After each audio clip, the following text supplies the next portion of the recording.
आप ऐसा चेक कर सकते हैं। समझ गए? प्लस वाला अगर कितना हो रहा है उससे हमको लेना देना नहीं है, देखना किसको है, ढूंढना है माइनस। टेंशन किससे है हमको? माइनस से। माइनस वाला अगर सम संख्या में होगा तो आंसर किस में आएगा? प्लस में। अगर विषम संख्या में होगा तो कितना आएगा? माइनस से। इसे देखते हैं। -3 गुना -1 गुना -2 गुना -4 गुना -1। अब यहाँ गिनेंगे कितना है जी? 1 2 3 4 5। अब यहाँ किसका साइन देंगे? प्लस का कि माइनस का? अब देख लेंगे। 4 2 जा 8 8 3 जा 24 तो -24। किसी को दिक्कत है? नहीं है। तकलीफ? नहीं है। पेट में दर्द? नहीं है। अब यहाँ पे है पूर्णांक का गुणा का नियम, ठीक है?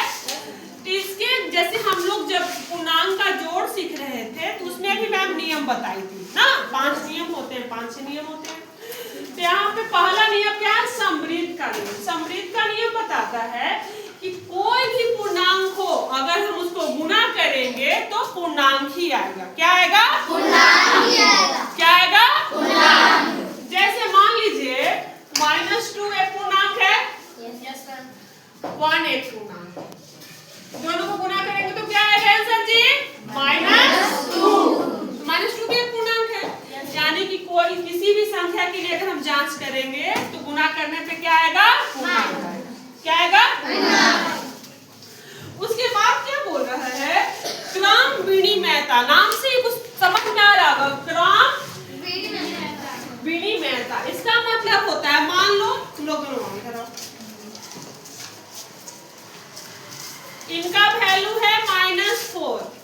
क्या है? -4। इनका वैल्यू है 2। क्या है? 2। -4 को और 2 से गुणा करेंगे तो कितना आएगा? -8 आएगा ना? अब यहाँ पे ले आइए इनको और इनको इधर ले आइए, ठीक है? तुम्हारा कितना वैल्यू था जी? 2। और तुम्हारा कितना था? -4। तो -4 और 2 को गुणा करेंगे तो कितना आएगा? 8।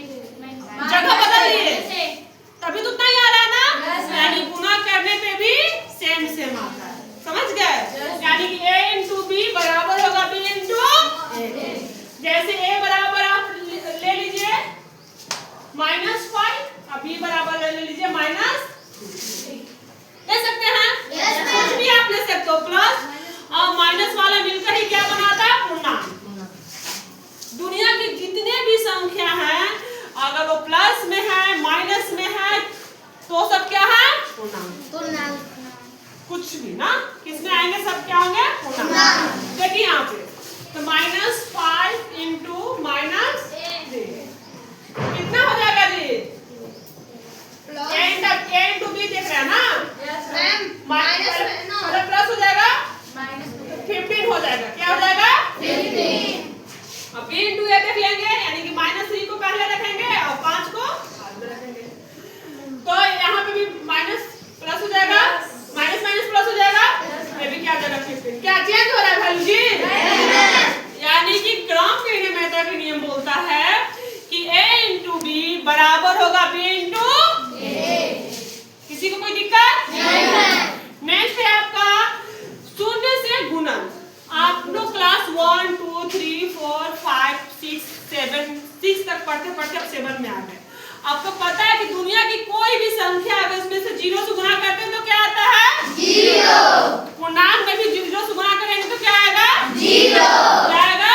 0। मान लो यहाँ पे -10,000 है, गुना 0 तो क्या आएगा भाई? 0। 0 क्या आएगा? 0। क्या आएगा? 0।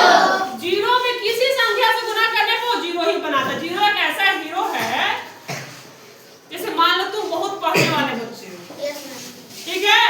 बहुत होनहार हो, बहुत ब्रिलियंट हो, ठीक है? और तुम दोस्ती किससे कर लिए? नहीं पढ़ने वाले से, ठीक है? दोस्ती किससे कर लिए? नहीं पढ़ने वाले से। एक दिन रहेंगे, दूसरे क्योंकि वो तो नहीं पढ़ता है, तुमको भी मोटिवेट क्या करें कि मत पढ़ो ना जी। यहाँ इसका वैल्यू कितना था? -10,000। या मान लो छोड़ दो, क्या है 10,000। लेकिन दोस्ती किससे कर लिया? गुना किससे करना है? 0 से। कितना आ जाएगा वैल्यू? 0। समझ रहे क्या आ जाएगा? 0 के साथ रहेंगे तो क्या हो जाएंगे? 0। अब क्या है? गुणात्मक तत्समक। ये क्या कहता है? कोई भी पूर्णांक हो अगर 1 से गुणा करते हैं तो क्या आता है? उसका मान नहीं बदलता है। माइनस 100 गुना 1 क्या आएगा जी? -100। 100 गुना 1 क्या आएगा? 100 प्लस में है, माइनस में नहीं है। 100 गुना 1 100 आएगा जी। माइनस 100 गुना 1 -100। क्या कुछ बताओ जी? यानी कि गुणात्मक तत्समक कहता है कि अगर आप पूर्णांक में 1 से गुणा करते हैं तो पूर्णांक में कोई भी बदलाव नहीं होता। कोई भी बदलाव नहीं होता। रोक दीजिए। पांचवा गुण है, क्या है? गुणन सहचर्य। गुणन सहचर्य का गुण, ठीक है। इसमें क्या कहता है? देखो एक क्रम विनिमय के जैसा ही है, लेकिन इसमें कितनी संख्या होंगी? 3। कितने पूर्णांक होंगे? 3। इसमें कहता है a × b × c बराबर होगा, इसमें भी आगे पीछे कर देंगे तीनों में से किसी एक का भी या दोनों का भी, तो मान नहीं बदलेगा। ठीक है, हम लोग देखेंगे। आप लोग बोलो a बराबर क्या रखेंगे? 1 रख लेते हैं, -1। b बराबर -5, c बराबर -2। इंटीजर में प्लस माइनस दोनों ले सकते हैं ना। अब रखेंगे यहाँ पे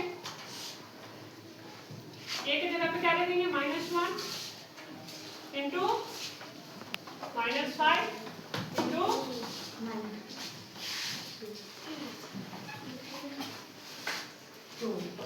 माइनस माइनस प्लस 5 हो जाएगा। 5 इंटू क्या आ रहा है? 10। क्या आ रहा है? 10। अब इधर वाला करके देख लेंगे। a की जगह पे क्या है? -1। क्या है? -1 गुना 5 -5 इंटू 2 क्या हो जाएगा? -1 रहेगा। -5 में 2 से गुना करेंगे तो क्या आ जाएगा? -10। Minus minus plus. तो यहाँ प्लस पे यहाँ प्लस ना आ गया ना। यानी कि गुणन सहचर्य का नियम कहता है इसमें 3 संख्या होगी, अगर इसके भी क्रम को हम लोग बदलेंगे तब भी उसके कोई प्रभाव नहीं पड़ेगा, मान सेम आएगा। समझ गए? अगला क्या है? वितरण के गुण। क्या है? इसमें भी आपकी 3 संख्या होती है, लेकिन ये कहता है कि a × b + c बराबर होता है a × b + a × c। अगर हम तोड़ के इसको मल्टीप्लाई करेंगे तो अभी वैल्यू क्या आएगा? सेम आएगा। क्या आएगा? सेम आएगा। अब यहाँ वैल्यू रखते हैं, a बराबर रखते हैं, कितना रखेंगे? 2 रख लो, b बराबर रख लो -3, c बराबर, ठीक है। अब इसको हम रखेंगे 2 इंटू ब्रैकेट में प्लस करना है -3 प्लस -3 से 4 जाएगा तो क्या बचेगा? 1। क्या बचेगा? 1। ये क्या आ जाएगा? 2। क्या आ जाएगा? 2। अब इधर रख लीजिए a × b that means 2 into -3 plus a × c 2 into 4। यहाँ पे क्या हो जाएगा? -30 में 2 से मल्टीप्लाई करेंगे कितना आ जाएगा? -6। ये क्या आ जाएगा? प्लस 1 में से -6 जाएगा तो क्या बचेगा? 2। मान से मारा है ना। लेकिन आगे किसका नियम है? वितरण का नियम। क्या हो गया? वितरण का नियम। क्या है? वितरण का नियम है।